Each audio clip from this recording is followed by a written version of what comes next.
நாகையில் மின்சாரத்தை துண்டித்ததற்கு எதிர்ப்பு தெரிவித்து மின் ஊழியர்களுடன் வாக்குவாதத்தில் ஈடுபட்டவர்களால் பரபரப்பு ஏற்பட்டது. நாகை மாவட்டம் நாகூர் புதிய கடைத்தெரு சாலையில் சிதிலமடைந்து இருந்த மின்கம்பத்தை மாற்றியமைக்கும் பணியில் மின் ஊழியர்கள் ஈடுபட்டனர். அதன் காரணமாக அப்பகுதியில் மின்சாரம் துண்டிக்கப்பட்டிருந்த நிலையில் அங்கு வந்த சிலர் மின்சாரத்தை துண்டித்ததற்கு எதிர்ப்பு தெரிவித்து வாக்குவாதத்தில் ஈடுபட்டனர்.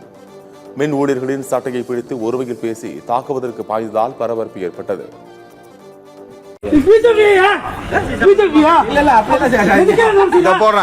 அதாவது அறிவிப்பு இல்லாம முறை இல்லாம இபில கரண்ட கட் பண்ணிட்டு கிட்டத்தட்ட 2 மணிக்கு கட் பண்ணி இருக்கிறாங்க.